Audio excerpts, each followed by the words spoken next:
Atos 16. Chegou também a Derbe e a Listra. Havia ali um discípulo chamado Timóteo, filho de uma judia crente, mas de pai grego.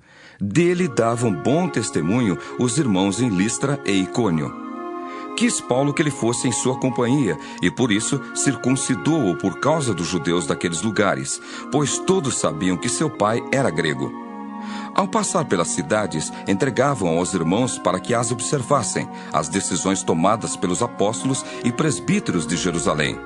Assim, as igrejas eram fortalecidas na fé e dia a dia aumentavam em número. E percorrendo a região frígio-gálata, tendo sido impedidos pelo Espírito Santo de pregar a palavra na Ásia, defrontando Mísia, tentavam ir para Bitínia, mas o Espírito de Jesus não o permitiu. E tendo contornado Mísia, desceram a Troade. À noite, sobreveio a Paulo uma visão, na qual um varão macedônio estava em pé, e lhe rogava, dizendo: Passa a Macedônia e ajuda-nos. Assim que teve a visão, imediatamente procuramos partir para aquele destino, concluindo que Deus nos havia chamado para lhes anunciar o Evangelho. Tendo, pois, navegado de Troade, seguimos em direitura a Samotrácia, no dia seguinte a Neápolis, e dali a Filipos, cidade da Macedônia, primeira do distrito e colônia. Nesta cidade permanecemos alguns dias. No sábado saímos da cidade para junto do rio, onde nos pareceu haver um lugar de oração. E assentando-nos, falamos às mulheres que para ali tinham concorrido. Certa mulher chamada Lídia, da cidade de Tiatira, vendedora de púrpura, temente a Deus, nos escutava. O Senhor lhe abriu o coração para atender às coisas que Paulo dizia. Depois de ser batizada, ela e toda a sua casa nos rogou, dizendo: Se julgais que eu sou fiel ao Senhor, entrai em minha casa e aí ficai. E nos constrangeu a isso. Aconteceu que, indo nós para o lugar de oração, nos saiu ao encontro uma jovem possessa de espírito adivinhador, a qual, adivinhando, dava grande lucro aos seus senhores. Seguindo a Paulo e a nós, clamava, dizendo: Estes homens são servos do Deus Altíssimo e vos anunciam o caminho da salvação. Isto se repetia por muitos dias. Então, Paulo, já indignado, voltando-se, disse ao Espírito: Em nome de Jesus Cristo, eu te mando, retira-te dela. E ele, na mesma hora, saiu.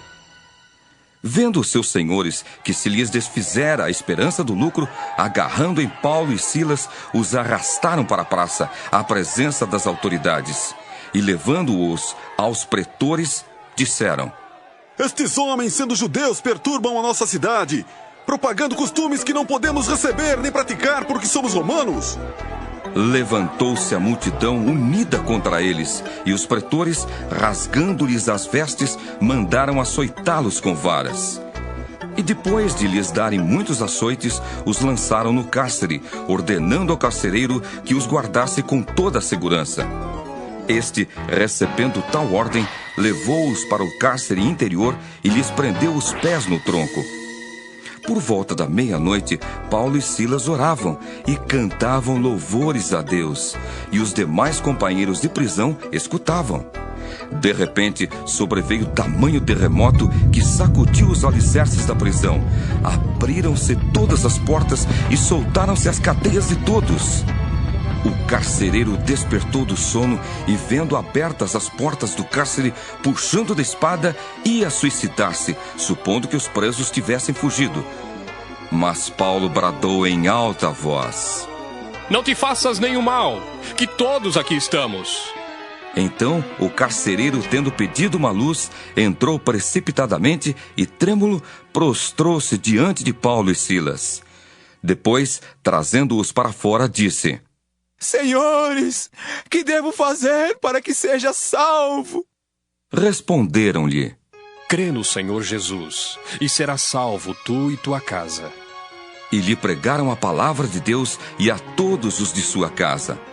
Naquela mesma hora da noite, cuidando deles, lavou-lhes os vergões dos açoites. A seguir, foi ele batizado e todos os seus. Então, levando-os para sua própria casa, lhes pôs à mesa.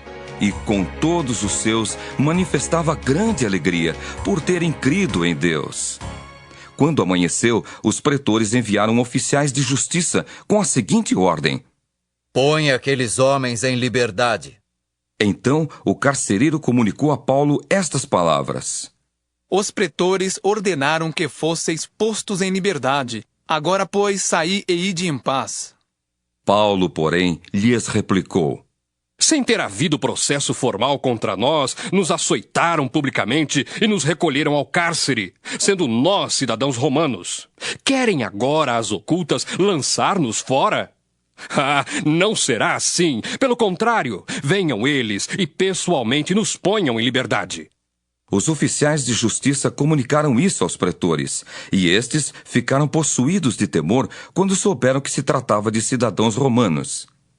Então foram ter com eles e lhes pediram desculpas, e relaxando-lhes a prisão, rogaram que se retirassem da cidade. Tendo-se retirado do cárcere, dirigiram-se para a casa de Lídia, e vendo os irmãos, os confortaram. Então partiram.